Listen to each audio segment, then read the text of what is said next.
ಕೂಡಲೇ ವಜಾ ಮಾಡಿ. ಸರ್ಕಾರಿ ಜಾಗ ಕಬಳಿಕೆ ಸರ್ಕಾರದ ಅಧಿಕಾರಿಗಳನ್ನು ಈ ಕೂಡಲೇ ವಜಾ ಮಾಡಿ. ಭ್ರಷ್ಟ ಅಧಿಕಾರಿಗಳ ಕೆಲಸದಿಂದ ತೆಗೆದುಹಾಕಿ. ಪೊಲೀಸರ ಭ್ರಷ್ಟರನ್ನು ಈ ಕೂಡಲೇ ಬಂಧಿಸಬೇಕು. ಪೊಲೀಸರು ಭ್ರಷ್ಟರನ್ನ ಈ ಕೂಡಲೇ ಬಂಧಿಸಬೇಕು.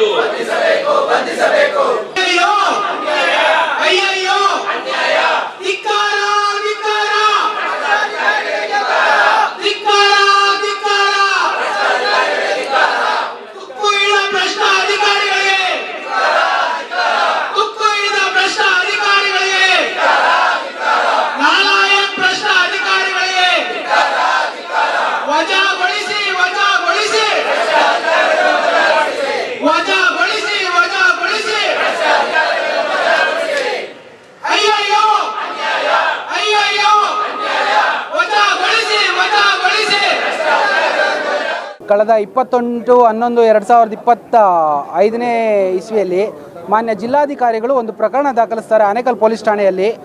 ಇದರಲ್ಲಿ 16 ಜನ ಸರ್ಕಾರಿ ಅಧಿಕಾರಿಗಳ ವಿರುದ್ಧ ಕ್ರಮ ಕೈಗೊಳ್ಳಬೇಕು. ಈ ರೀತಿ ಸುಮಾರು 8 ಸರ್ವೆ ನಂಬರ್ಗಳಲ್ಲಿ ಅಕ್ರಮ ನಡೆದಿದೆ, ಭೂ ದಾಖಲೆಗಳು ಸೃಷ್ಟಿ ಮಾಡಿ ಭೂ ಕಬಳಿಕೆ ಆಗಿದೆ ಅಂತೇಳಿ ಜಿಲ್ಲಾಧಿಕಾರಿಗಳು ಒಂದು ಪ್ರಕರಣ ದಾಖಲಿಸ್ತಾರೆ. ಈ ಪ್ರಕರಣಕ್ಕೆ ಸಂಬಂಧಿಸಿದಂತೆ ಈಗಾಗಲೇ 25 ದಿನ ಆಗಿದೆ, ಇದುವರೆಗೂ ಯಾವುದೇ ರೀತಿ ಕ್ರಮ ಕೈಗೊಳ್ತಾ ಇಲ್ಲ. ಇದರ ಕುರಿತಾಗಿ ನಾವು ಇವತ್ತು ಸಮಾನ ಮನಸ್ಕ ವಕೀಲರು ಮತ್ತು ಪ್ರಗತಿಪರ ಹೋರಾಟ ಸಮಿತಿ ವತಿಯಿಂದ ಇವತ್ತು ಆನೇಕಲ್ ತಾಲೂಕು ಆಫೀಸ್ ಮುಂದೆ ಶಾಂತಿಯುತವಾಗಿ ಧರಣಿ ನಡೆಸಲಿಕ್ಕೆ ನಾವು ಬಂದಿದ್ದೀವಿ. ಮತ್ತು ನಮ್ಮ ಧರಣಿಯಲ್ಲಿ ನಾವು ಒಂದು ಮನವಿ ಸಹ ಕೊಡಲಿಕ್ಕೆ ನಾವು ಇವತ್ತು ಬಂದಿದ್ದೀವಿ. ನಮ್ಮ ಮನವಿ ಮುಖ್ಯ ವಿಚಾರ ಏನಿದೆ ಅಂದರೆ, ಈ ಯಾರಿದ್ದಾರೆ 16 ಜನ ಭ್ರಷ್ಟ ಅಧಿಕಾರಿಗಳನ್ನು ತಕ್ಷಣದಿಂದ ವಜಾಗೊಳಿಸಬೇಕು, ಕೆಲಸದಲ್ಲಿ ವಜಾಗೊಳಿಸಬೇಕು.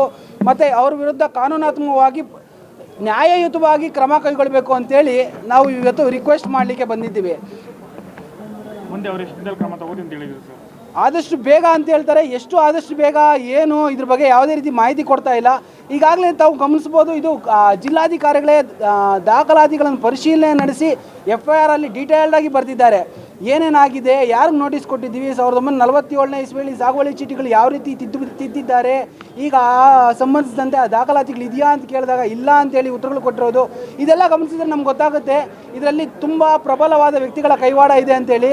ಇದಕ್ಕೆ ನಮ್ಮ ಪೊಲೀಸ್ ಇಲಾಖೆ ಕೂಡ ಕುಮ್ಮಕ್ಕು ಕೊಡ್ತಾ ಇದೆ. ಇಂಥ ಪ್ರಕರಣಗಳಲ್ಲಿ ಆದಷ್ಟು ಬೇಗ ಶೀಘ್ರವಾಗಿ ಕ್ರಮ ಕೈಗೊಂಡು ಇಂಥ ಅಧಿಕಾರಿಗಳನ್ನು ತಕ್ಷಣದಿಂದ ವಜಾಗೊಳಿಸಬೇಕು. ಇಂಥ ಆರೋಪಿಗಳನ್ನು ಸರ್ಕಾರಿ ನೌಕರರಾಗಿ ಕಾರ್ಯನಿರ್ವಹಿಸಕ್ಕೆ ನಾಲಾಯಕ ಆದಂತಹ ವ್ಯಕ್ತಿಗಳು ಇಂಥವ್ರ ಮೇಲೆ ಆದಷ್ಟು ಬೇಗ ಕ್ರಮ ಕೈಗೊಳ್ಳಬೇಕು ಅಂತೇಳಿ ತಮ್ಮಲ್ಲಿ ಕೇಳ್ತೀವಿ. ನಾವು ಮುಂದೆ ಇದೇ ರೀತಿ ನಾವು ನೆಕ್ಸ್ಟ್ ವೀಕ್ ಒಂದು ವಾರದೊಳಗಡೆ ಅವ್ರನ್ನೇನಾದರೂ ಅರೆಸ್ಟ್ ಮಾಡಿಲ್ಲ ಅಂದರೆ ನಾವು ಸಮಾನ ಮನಸ್ಕ ವಕೀಲರು ಮತ್ತು ಇದೇ ರೀತಿ ಪ್ರಗತಿಪರ ಹೋರಾಟಗಾರರೆಲ್ಲ ಸೇರಿ ನಾವು ಆನೇಕಲ್ ಪೊಲೀಸ್ ಠಾಣೆಗೆ ಮುತ್ತಿಗೆ ಹಾಕ್ತೀವಿ. ಮುತ್ತಿಗೆ ಹಾಕಿ ಇದ್ರ ಮೇಲೆ ಯಾವ ರೀತಿ ಕಾನೂನು ಕ್ರಮ ಕೈಗೊಳ್ಳಬೇಕು ಎಲ್ಲ ರೀತಿ ಕಾನೂನು ಕ್ರಮ ಕೈಗೊಳ್ಳಲಿಕ್ಕೆ ನಾವು ಮುಂದಾಗಿದ್ದೀವಿ ಅಂತ ಹೇಳ್ತೀನಿ. ಇದರಲ್ಲಿ ದೊಡ್ಡ ವ್ಯಕ್ತಿಗಳ ಕೈವಾಡ ಇದೆ ಅಂತೇಳಿ ಇದರಲ್ಲಿ ಸ್ಪಷ್ಟವಾಗಿ ಹೇಳ್ಬೋದು. ಮೋರೋವರ್ ನಾವಿಲ್ಲಿ ಅಧಿಕಾರಿಗಳ ವಿರುದ್ಧ ಮಾತ್ರ ನಾವಿಲ್ಲಿ ಮಾತಾಡ್ತಾ ಇದ್ವಿ. ಈ ಅಧಿಕಾರಿಗಳ ಜೊತೆಗೆ ಯಾರು ಈ ಭೂಮಿನ ಕಬಳಿಸಿದ್ದಾರೆ ಅವ್ರ ಮೇಲೂ ಸಹ FIR ರಿಜಿಸ್ಟರ್ ಆಗಬೇಕು. ಆ FIR ರಿಜಿಸ್ಟರ್ ಆಗಿ ಇಮಿಡಿಯೇಟ್ ಅವ್ರನ್ನ ಬಂಧನ ಕೈಗೊಳ್ಳಬೇಕು. ಮತ್ತು ಭೂಮಿ ಇದು ಸರ್ಕಾರಿ ಸ್ವತ್ತು, ನಿಮ್ಮೆಲ್ಲರ ಸ್ವತ್ತು, ಇದನ್ನು ಗಮನದಲ್ಲಿಟ್ಕೊಬೇಕು. ಈ ಸ್ವತ್ತು ಆದಷ್ಟು ಬೇಗ ನಾವು ಯಾವ ರೀತಿ ರಿಕವರಿ ಮಾಡ್ಕೊಬೇಕು ಅದಕ್ಕೆ ನಾವು ಪ್ರಾಮುಖ್ಯತೆ ಕೊಡಬೇಕು ಅಂತ ಹೇಳಲಿಕ್ಕೆ ನಾನು ಬಯಸ್ತೀನಿ. ಎಲ್ಲೊಂದು ಕಡೆ ಪೊಲೀಸರು ಒಂದು ಸಾಮಾನ್ಯ ಪ್ರಜೆ ಮೇಲೆ FIR ಕೂಡಲೇ ಬಂದಿರ್ತಾರೆ, ಇವ್ರ ಮೇಲೆ ಯಾಕೆ ಇನ್ನೂ ಬಂಧಿಸಿಲ್ಲ ಅಂತ ಏನದು ಸರ್? ಇದು ಸಿಂಪಲ್ ಸರ್. ಇದು ಯಾಕೆ ಬಂಧಿಸಿಲ್ಲ ಅನ್ನೋದು ತಮ್ಗಾಗಲೇ ಆಲ್ರೆಡಿ ಗೊತ್ತಾಗಿರುತ್ತೆ. ಇದರಲ್ಲಿ ಬೃಹತ್ ದೊಡ್ಡ ವ್ಯಕ್ತಿಗಳ ಕೈವಾಡ ಇರುತ್ತೆ. ಇಲ್ಲಿ ಕುರುಡು ಕಾಂಚನ ಕುಣಿತಾ ಇದೆ. ಇಲ್ಲಿ ಏನು ಹೇಳಲಿಕ್ಕೆ ಇಷ್ಟ ಇಲ್ಲ. ದುಡ್ಡಿರೋರು ಖಂಡಿತವಾಗೂ ಆಗಿದೆ. ಇಲ್ಲಿದ್ರೆ ಅವ್ರು ಪೊಲೀಸರು ಇಲ್ಲಿ ಯಾಕೆ ಇಷ್ಟು ಮೀನಾಮೇಷ ನಡೆಸ್ತಾ ಇದ್ರು, ಇಮಿಡಿಯೇಟ್ ಕಸ್ಟಡಿಗೆ ತಗೊಂಡಿಲ್ಲ ಅಂದರೆ ಬೇಲ್ ರಿಜೆಕ್ಟ್ ಆಗಿದೆ. ಈಗಾಗಲೇ 1 ವೀಕ್ ಆಗಿದೆ. 1 ವೀಕ್ ಆದರೂ ಇನ್ನೂ ಯಾಕೆ ಆ್ಯಕ್ಷನ್ ತಗೊತಾ ಇಲ್ಲ? ಏನು ಆರೋಪಿಗಳಿಗೆ ಇವ್ರಿಗೆ ಸರ್ಕಾರಿ ಭ್ರಷ್ಟ ಅಧಿಕಾರಿಗಳು ಯಾರಿದ್ದಾರೆ ಇವ್ರಿಗೆ ಫಸ್ಟು ಬೇಲ್ ಆಗಲಿ ಆಮೇಲೆ ಆ್ಯಕ್ಷನ್ ತಗೋಣ ಅನ್ನೋ ಉದ್ದೇಶದಿಂದನೇ ಇವ್ರ ರೀತಿ ಮಾಡ್ತಿರೋದು ಅಂತ ಕ್ಲಿಯರಾಗಿ ಹೇಳ್ಬೋದಾಗಿದೆ. ಈ ಸರ್ಕಾರಿ ಜಾಗಗಳನ್ನು, ಸರ್ಕಾರಿ ಭೂಮಿಗಳನ್ನು ಉಳಿಸುವಂತಹ ಜವಾಬ್ದಾರಿ ನಮ್ಮೆಲ್ಲರ ಮೇಲೂ ಸಹ ಇದೆ. ಈ ತಾಲೂಕಿನ ಪ್ರತಿಯೊಬ್ಬ ನಾಗರಿಕನಿಗೂ ಸಹ ಒಂದು ಜವಾಬ್ದಾರಿ ಇದೆ. ಯಾಕೆ ಈ ರೀತಿಯಾದಂಥ ಮೀನಾಮೇಷ ನೀವು ಮಾಡ್ತಾ ಇದ್ದೀರಾ? ತಹಶೀಲ್ದಾರ್ ಆಗ್ಬೋದು, ಪೊಲೀಸ್ ಇಲಾಖೆ ಆಗ್ಬೋದು, ಯಾಕೆ ಮಾಡ್ತಾ ಇದ್ದೀರಾ? ಒಂದು ಕಂಪ್ಲೇಂಟ್ ಕೊಟ್ಟಿದ್ದಾರೆ. ಯಾರು ಕೊಟ್ಟಿರೋದು ಕಂಪ್ಲೇಂಟು? ಡಿ ಸಿ ಅವ್ರು ಕೊಟ್ಟರೆ ಸ್ವಾಮಿ. ಆ ಡಿ ಸಿ ಅವ್ರು ಕೊಟ್ಟಿರೋಂಥ ಕಂಪ್ಲೇಂಟ್ಗೆ ಇವತ್ತು ಮಾನ್ಯತೆ ಇಲ್ಲ ಅಂತಂದರೆ ಇನ್ಯಾವುದು ಕಂಪ್ಲೇಂಟಿಗೆ ನೀವು ಇದು ಕ್ರಮ ಕೈಗೊಳ್ತೀರಾ? ನೀವು ಯಾವ ರೀತಿ ಕ್ರಮ ಕೈಗೊಳ್ತೀರಿ? ನೀವು ಯಾರೋ ಒಬ್ಬ ವ್ಯಕ್ತಿ ಏನೋ ಸುಮ್ಮನೆ ಒಂದು ಬಾಯಿ ಮಾತಲ್ಲಿ ಹೇಳಿದ್ರೆ ಕರ್ಕೊಂಬಂದು ಸ್ಟೇಷನ್ಗೆ ಕೂರಿಸ್ಕೊತೀರಾ? ಇದು ಯಾಕೆ? ಇದು ಸರ್ಕಾರಿ ಜಮೀನಿಂದ ಹಳ್ಳಿಗಳಿಗೆ ಬೇಕಾಗಿರುವಂತಹ ಸ್ಕೂಲ್ ಬೇಕು, ಕೆರೆಗಳು ಬೇಕು, ಕುಂಟೆಗಳು ಬೇಕು. ಮುಂದೆ ನಮ್ಮ ಪೀಳಿಗೆಗಳು ಆ ಪೀಳಿಗೆಗೆ ಬೇಕಾದಂತಹ ಶಾಲೆಗಳನ್ನು, ಆಸ್ಪತ್ರೆಗಳನ್ನು ಕಟ್ಟಿಸೋದಕ್ಕೆ ಬೇಕು ಸ್ವಾಮಿ. ಯಾಕೆ ಈ ರೀತಿ ಸರ್ಕಾರಿ ಜಮೀನುಗಳನ್ನು ಭೂಕಬಳಿಕೆದಾರರಿಗೆ ಕೊಟ್ಟು ಸರ್ಕಾರಿ ದಾಖಲೆಗಳನ್ನು ಸೃಷ್ಟಿ ಮಾಡಿ ಯಾಕೆ ಮಾಡ್ತಾ ಇದ್ದೀರಾ? ಇದ್ರ ಹುನ್ನಾರ ಏನು?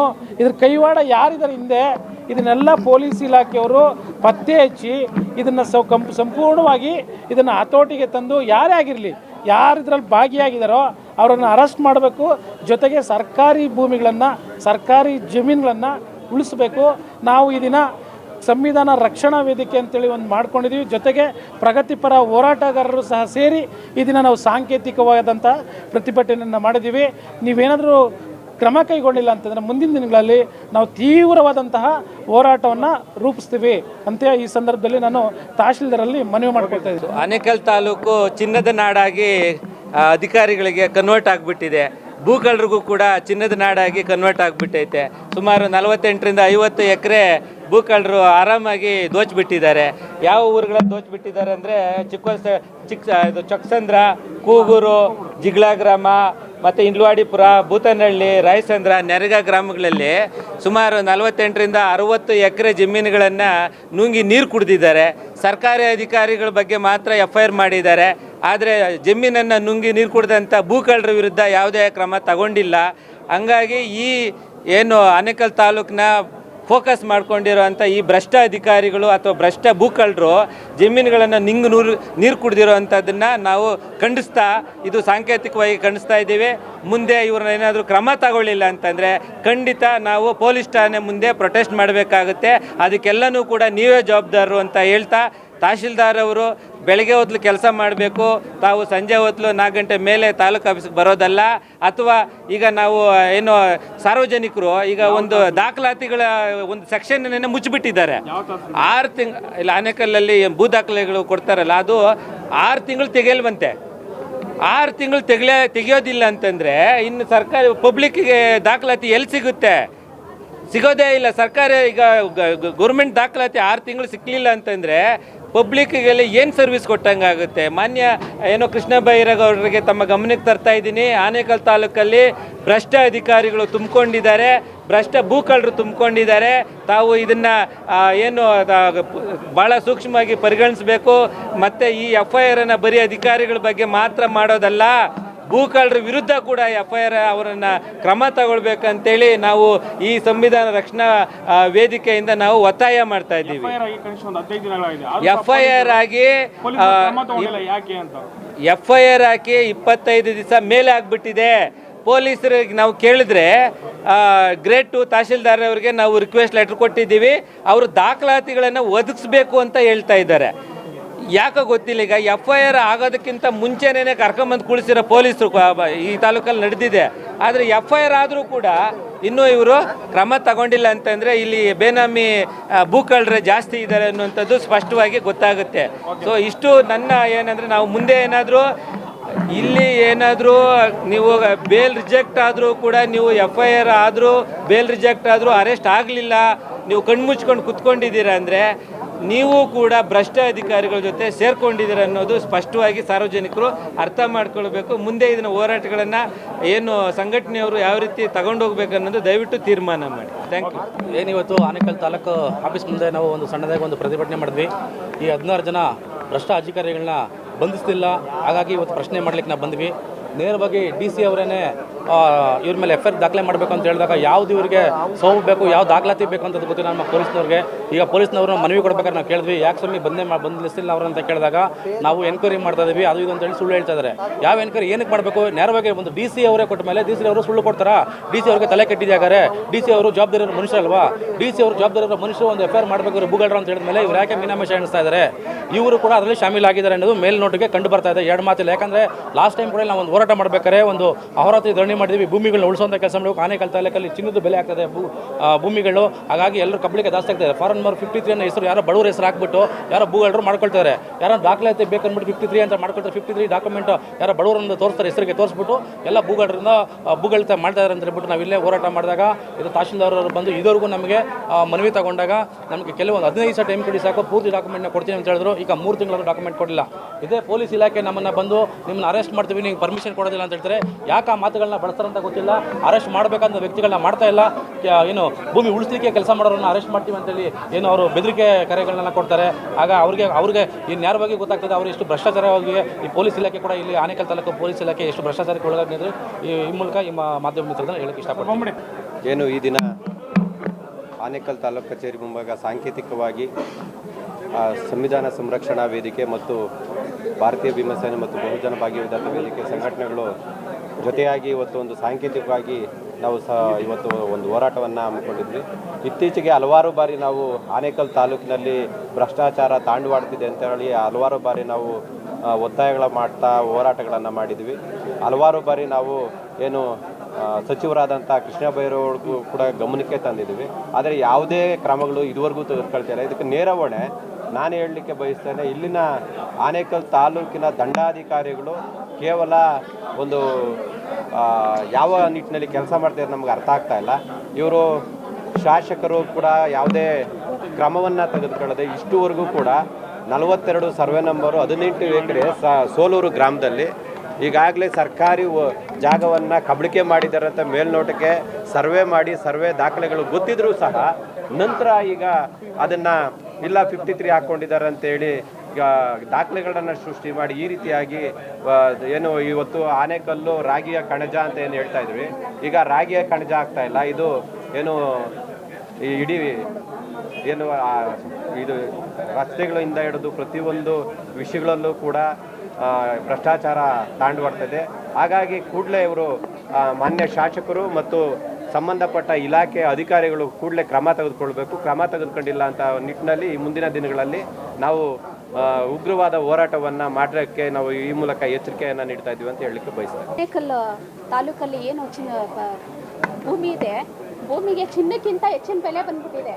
ಅದರಿಂದ ಆನೇಕಲ್ ತಾಲೂಕು ಬೆಂಗಳೂರು ನಗರಕ್ಕೆ ಹತ್ತಿರವಾಗಿರೋದ್ರಿಂದ ಎಲ್ಲರ ಕಣ್ಣು ಈಗ ಆನೇಕಲ್ ಭೂಮಿಗಳ ಮೇಲೇ ಕಣ್ಣು ಬಿದ್ದುಬಿಟ್ಟಿದೆ. ಆ ನಿಟ್ಟಿನಲ್ಲಿ ಆನೇಕಲ್ ತಾಲೂಕಿನಾದ್ಯಂತ ಏನು ಸರ್ಕಾರಿ ಜಮೀನಿದೆ, ಆ ಸರ್ಕಾರಿ ಜಮೀನನ್ನ ರಕ್ಷಣೆ ಮಾಡುವಂಥ ಕೆಲಸ ಆಗಬೇಕು. ಈ ನಿಟ್ಟಿನಲ್ಲಿ ನಾವು ಕಂದಾಯ ಸಚಿವರಾದ ಕೃಷ್ಣ ಬೈರೇಗೌಡರಿಗೆ ಏನು ಹೇಳೋದಂದರೆ ಆನೇಕಲ್ ತಾಲೂಕಿನ ಸರ್ಕಾರಿ ಜಮೀನಿನ ರಕ್ಷಣೆಗಾಗಿ ಒಂದು ಉನ್ನತ ಮಟ್ಟದ ಸಮಿತಿ ರಚನೆ ಮಾಡಿ ಅದರಿಂದ ಸರ್ವೆ ಮಾಡಿ ಅದನ್ನ ಉಳಿಸುವಂಥ ಕೆಲಸ ಆಗಬೇಕು. ಆ ನಿಟ್ಟಿನಲ್ಲಿ ಏನು ಕೆಳಮಟ್ಟದ ಸಾರ್ವಜನಿಕರು ಅಥವಾ ಬಡವರು ಇದ್ದಾರೆ ಅವ್ರಿಗೆ ವಿತರಣೆ ಆಗುವಂಥ ಕೆಲಸ ಆಗಬೇಕು ಅಂತ ನಾನು ಈ ಮೂಲಕ ಒತ್ತಾಯ ಮಾಡ್ತೀನಿ. ಸರ್ಕಾರ ಈಗ ನಮ್ಗೆ ಏನು ಪ್ರಚಾರ ಮಾಡ್ತಾ ಇದೆ ಅಂದರೆ ಗೋರಕ್ಷಣೆ ಅಂತ ಹೇಳ್ತಾ ಇದೆ. ಗೋರಕ್ಷಣೆ ಅಂದರೆ ಗೋರಕ್ಷಣೆ ಮಾಡಬೇಕಾದ್ರೆ ಗೋಗಳ ಬೇಗ ಜಾಗ ಬೇಡವಾ? ಅದಕ್ಕೋಸ್ಕರ ಹಿಂದಿನ ಸರ್ಕಾರಗಳೆಲ್ಲ ಏನು ಮಾಡಿದ್ದು, ಸಾರ್ವಜನಿಕ ಜಾಗವನ್ನು ಗೋರಕ್ಷಣೆಗಾಗಲಿ ಅಥವಾ ಕೆರೆ ಕುಂಟೆಗಳಿಗಾಗಲಿ ಬಿಡಬೇಕು, ಸಾರ್ವಜನಿಕ ಉದ್ದೇಶಕ್ಕೆ ಬಿಡಬೇಕಂತ ಬಿಟ್ಟಿದ್ದಕ್ಕೆ ಅದನ್ನು ಉಪಯೋಗಿಸಿ ಮಾಡಲಾರ್ದು ದನಗಳನ್ನು ಅಂದರೆ ಈ ಭೂಮಿ ಎಲ್ಲ ತೊಗೊಂಡ್ಮೇಲೆ ದನ ಸಾಕಿ ದನಕ್ಕೆ ಏನು ಹಾಕಬೇಕು ನಾವೆಲ್ಲ? ಗೋರಕ್ಷಣೆ ಆಗೋಕ್ಕೆ ಹೆಂಗೆ ಸಾಧ್ಯ ಇದೆ? ಬರೀ ಗೋರಕ್ಷಣೆ ಅಂದರೆ ಗೋವಿಗೆ ಎಲ್ಲಿಂದ ಹಾಕಬೇಕು ಮೇವು ಅಲ್ವಾ? ಈ ಥರ ಭೂ ಕಬಳಿಕೆ ಮಾಡ್ತಾ ಇದ್ರೆ ಇವ್ರಿಗೆ ಯಾರಿಗೆ ಗೊತ್ತಿಲ್ಲ ಅಂತಲ್ಲ. ಒಂದು ಯಾವುದೇ ಡಾಕ್ಯುಮೆಂಟಲ್ಲಿ ಒಂದು ಅಕ್ಷರ ಹೆಸರಿನ ಮುಂದೆ ಒಂದು ಅಕ್ಷರ ತಿದ್ದಿ ಕೊಡೋಕೆ ಇವ್ರು 6 ತಿಂಗಳು ತಗೋತಾರೆ. ಇಷ್ಟು ಜಮೀನು ಭೂಮಿಯನ್ನು ತಿದ್ದುಪಡಿ ಮಾಡೋಕ್ಕೆ ಇವ್ರಿಗೆ ಟೈಮು ಇಷ್ಟು ಬೇಗ ಆಗೋಗುತ್ತಾ? ಇದಕ್ಕೆಲ್ಲ ಆದರೆ ಇವರಿಗೆ ಕಬಳಿಕೆ ಮಾಡೋಕ್ಕಾದರೆ ಟೈಮ್ ಅಂದರೆ ತಿದ್ದುಪಡಿ ಮಾಡೋಕ್ಕೆ ಬೇಗ ಆಗುತ್ತೆ. ಅದೇ ರೈತರಾಗಲಿ ಅಥವಾ ಬೇರೆ ಯಾರಾದರೂ ಸಂಬಂಧಪಟ್ಟವ್ರು ಯಾರಾದರೂ ತಿದ್ದುಪಡಿ ಕೇಳಿದರೆ ಇವರು 100 ಸಲ ಅಡ್ಡಾಡಿಸ್ತಾರೆ. ಸಾರ್ವಜನಿಕರನ್ನ ಬಿಡಿ, ನಾವು ಕೋರ್ಟ್ ಹಾಕೊಂಡು ಬಂದರೂ ಕೂಡ ನಮ್ಗೆ 108 ಕಾನೂನುಗಳನ್ನು ನಮಗೆ ಹೇಳ್ತಾರೆ ಇವರು ಅಲ್ವಾ? ಅಷ್ಟೇ ಅಲ್ಲ, ನಮಗೇನು ಹೇಳ್ತಾರೆ, ಅದು ಸರ್ವರ್ ಇಲ್ಲ, ಅದು ಇಲ್ಲ, ಆಮೇಲೆ ಅಲ್ಲಿ ಮೀಟಿಂಗ್ ಇದೆ, ಇಲ್ಲಿ ಮೀಟಿಂಗ್ ಇದೆ ಅಂತ ಹೇಳ್ತಾರೆ. ಆ ಮೀಟಿಂಗ್ ಎಲ್ಲಿದೆ? ಇದು ಪ್ಯಾಂಪ್ಲೆಟ್ ಕೊಡಿ ಅಥವಾ ಅದು ಡಾಕ್ಯುಮೆಂಟ್ಸ್ ಕೊಡಿ ಅಥವಾ ಅದ್ರ ಬಗ್ಗೆ ನಮಗೆ ಮಾಹಿತಿ ಕೊಡಿ ಅಂದರೆ ಅದನ್ನು ಕೊಡಲ್ಲ. ನಾವು ಅದನ್ನ ಯಾಕಂದರೆ ನಾನು ಇವತ್ತು ಇಲ್ಲೇ ಅಷ್ಟೇ ಅಲ್ಲ, ನಾವು ಬೇರೆ ತಾಲೂಕುಗಳಲ್ಲಿ ಹೋಗ್ಬಿಟ್ಟು ನಾವು ಚೆಕ್ ಮಾಡ್ತಾ ಇರ್ತೀವಿ. ನೀವು ಮೀಟಿಂಗ್ ಸ್ಪಾಟ್ ತೋರಿಸಿ, ಯಾವ ಸಬ್ಜೆಕ್ಟ್ನಲ್ಲಿ ಮೀಟಿಂಗ್ ಮಾಡ್ತಾರೆ. ನಾವು ಹಾಗೆ ಎನ್ಕ್ವೈರಿ ಮಾಡ್ತೀವಿ ಅಂದಾಗ ಹೇಳ್ತಾರೆ ಇಲ್ಲ ಮಾರ್ಕೆಟಿಗೆ ಹೋಗಿದ್ದಾರೆ, ಇಲ್ಲ ಆ ಕೆಲಸಕ್ಕೆ ಹೋಗ್ಯಾರೆ, ಪರ್ಸ್ನಲ್ ಕೆಲಸಕ್ಕೆ ಹೋಗೋಕೆ ಇವ್ರಿಗೆ ನಾವು ಸ್ಯಾಲ್ರಿ ಕೊಟ್ಟು ಇಟ್ಕೊಂಡಿರೋದು ಈಗ ಕೋರ್ಟಲ್ಲಿ ಜಡ್ಜ್ಮೆಂಟಿಗೆ ಬಂದಿರ್ತೀವಿ ಒಂದ್ಸಲ ಎಲ್ಲ ಸಾರ್ವಜನಿಕರೇ ಅಂತ ತಿಳ್ಕೊಂಡಾರೆ, ವಕೀಲರು ಮುಂದೆ ಹಾಕ್ತಾರೆ, ಕೋರ್ಟ್ಗಳು ಸರಿಯಾಗಿ ನಡೆಸಲ್ಲ ಅಂತ. ಇದಕ್ಕೆ ಕಾರಣ ಮೂಲ ದಾಖಲೆಗಳು ಸಿಗಲ್ಲ. ನಮಗೆ ದಾಖಲೆಗಳು ಸಿಗದೆ ಇದ್ದಾಗ ನಾವು ಹೇಗೆ ಕೋರ್ಟಲ್ಲಿ ವಾದ ಮಾಡಬೇಕಾಗತ್ತೆ? ಈಗ ಯಾವುದೇ ಪಾರ್ಟಿ ಇರಲಿ, ಒಬ್ಬರು ಸೋಲ್ಬೇಕು, ಒಬ್ರು ಗೆದಿಬೇಕು. ಅದು ಕರೆಕ್ಟಾಗಿ ಡಾಕ್ಯುಮೆಂಟ್ಸ್ ಇದ್ರೆ ನಾವು ಒಳ್ಳೆ ಕೆಲಸ ಮಾಡ್ತೀವಿ, ಕೋರ್ಟು ಕೂಡ ಒಳ್ಳೆ ಕೆಲಸ ಮಾಡ್ತಾ ಇದೆ. ಇದಕ್ಕೆಲ್ಲ ಇವರಿಗೆ ಟೈಮ್ ಇರಲ್ಲ ಇಂಥ ಡಾಕ್ಯುಮೆಂಟ್ಸ್ ಕೊಡೋಕ್ಕೆ. ಆದರೆ ಈ ಥರ ಡಾಕ್ಯುಮೆಂಟ್ಸ್ ತಿದ್ದುಪಡಿ ಮಾಡೋಕ್ಕೆ ಇವ್ರಿಗೆ ಅರ್ಜೆಂಟ್ ಕೆಲಸ ಇರುತ್ತಾ? ಯಾವುದೇ ಒಬ್ಬ ವ್ಯಕ್ತಿ ಒಂದು ಪಿಕ್ ಪಾಕೆಟ್ ಯಾವುದೇ ಸಂದು ಮಾಡಿದ್ರೆ ಇನ್ನೂ FIR ಆಗೋಕ್ಕಿಂತ ಮುಂಚೆ ಹೇಳ್ಕೊಂಡ್ಬಂದು ಕುದಿರ್ಸಿರ್ತಾರೆ. ನಾವೇನಾದ್ರು ವಕೀಲ ಬೇರೆದೇನಾದರೂ ಕೆಲಸ ಇದ್ರೆ ನಮ್ಗೆ ಎಷ್ಟೊತ್ತಿಗೆ ನಿಲ್ಲಿಸಿರ್ತಿರ್ತಾರೆ. ಇವ್ರಿಗೆ ಇಷ್ಟು ದಿನ ಆದರೂ ಅರೆಸ್ಟ್ ಮಾಡೋಕ್ಕಾಗಿಲ್ವಾ? ಇದು ಯಾವುದು ಆಂಟಿಸಿಪೇಟರಿ ಬೇಲ್ ರಿಜೆಕ್ಟ್ ಆದರೂ ಕೂಡ ಇವ್ರಿಗೆ ಯಾರೂ ಇಲ್ವಾ? ಇವ್ರಿಗೆ ಒಬ್ಬರಿಗೊಬ್ಬರಿಗೆ ಏನು ಲಿಂಕ್ ಇದೆ ಇವ್ರಿಗೆ? ಅದಕ್ಕೋಸ್ಕರ ಇವರು ಇದು ಎಲ್ಲರೂ ಇದರಲ್ಲಿ ಇರೋರು ಎಲ್ಲರೂ ಇನ್ವಾಲ್ವ್ ಆಗ್ಯಾರೆ. ನಿಜವಾದ ತೊಂದರೆ ಆಗ್ತಾ ಇರೋದು ಸಾರ್ವಜನಿಕರಿಗೆ, ಏನೂ ತಿಳಿಲಾರ್ದಂಥ ವ್ಯಕ್ತಿಗಳಿಗೆ, ನಮಗೂ ಕೂಡ ಆಗ್ತಾ ಇದೆ. ನಾವು ಕೋರ್ಟ್ ಹಾಕೊಂಡ್ರೆ ಇವ್ರಿಗೆ ಎಲ್ಲ ಕರೆಕ್ಟಾಗಿ ಗೊತ್ತಿರ್ತೈತೆ, ನಮಗೂ ಕೂಡ ಇವರೆಲ್ಲ ಯಾಮಾರಿಸ್ತಿರ್ತಾರೆ. ಯಾಕಂದ್ರೆ ನಾವು ಪರ್ಸ್ನಲ್ ಆಗಿ ಹೋಗಿಬಿಟ್ಟು ನೋಡ್ತಾ ಇರ್ತೀನಿ, ಎಲ್ಲ ತಾಲೂಕು ಆಫೀಸ್ಗಳಲ್ಲಿ ನೋಡ್ತಾ ಇರ್ತೀನಿ. ಅಲ್ಲಿ ತಾಲೂಕು ಆಫೀಸಲ್ಲಿ ನಾವೆಲ್ಲ ಹಿಂಗೆ ಮಾಡಿದ ತಕ್ಷಣ ಏನು ಮಾಡ್ತಾರೆ, ನಮಗೆ ಇಮಿಡಿಯೇಟಾಗಿ ಕಳಿಸ್ತಾರೆ. ನಮ್ದು ಏನೇ ಕೆಲಸ ಇದ್ರೆ ಇಮಿಡಿಯೇಟಾಗಿ, ಯಾಕಂದ್ರೆ ನಾನು ಮಾತಾಡಿದ್ರೆ 10 ಜನ ರೈತರಿಗೆ ಗೊತ್ತಾಗುತ್ತೆ, ಅವಾಗ ತಿಳ್ಕೊತಾರೆ ಅನ್ನೋಗೋಸ್ಕರ ನಮ್ಮನ್ನು ನಿಲ್ಲಿಸೇ ಕೊಡಲ್ಲ ಅಲ್ಲಿ.